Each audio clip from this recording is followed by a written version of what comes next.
Dans cette nouvelle vidéo, nous allons voir de manière très schématique à quoi vont ressembler les diagrammes d'orbitales moléculaires des complexes de métaux de transition. Donc pour faire le diagramme moléculaire d'un complexe constitué d'un métal et de L ligand, petit l ligand, nous avons les 9 orbitales atomiques du métal qui vont interagir avec les petits l orbitales moléculaires du ligand.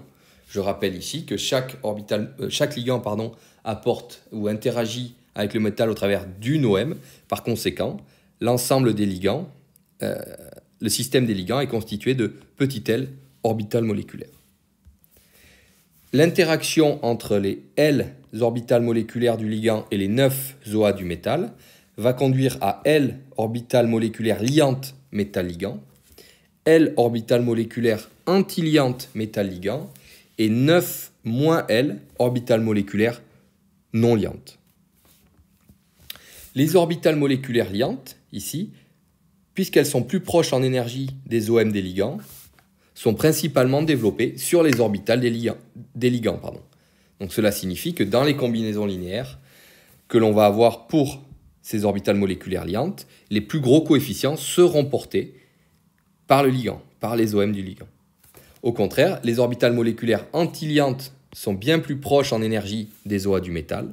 Par conséquent, elles seront principalement développées sur les orbitales atomiques du métal, c'est-à-dire que les coefficients des combinaisons linéaires seront plus forts sur les OA du métal.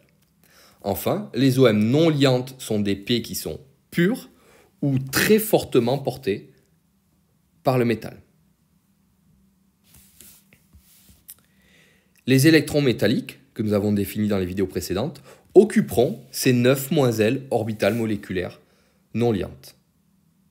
Mais ils pourront aussi occuper certaines orbitales moléculaires antiliantes dans certains cas particuliers, que nous verrons également.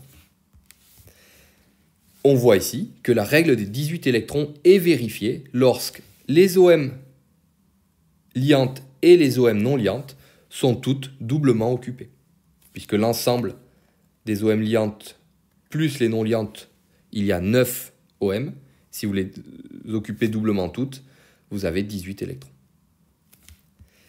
Dernier point, on parlera, ou vous entendrez souvent parler de la différence d'énergie entre les orbitales moléculaires non liantes et les orbitales moléculaires antiliantes dans un complexe de métal de transition.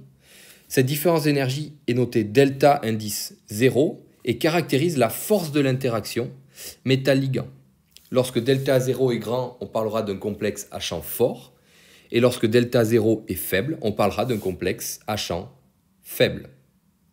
Dans la prochaine vidéo, nous attaquerons le premier diagramme d'orbitales moléculaires d'un complexe de métal de transition et nous verrons que le résultat obtenu sera qualitativement similaire au schéma général que nous venons de donner ici.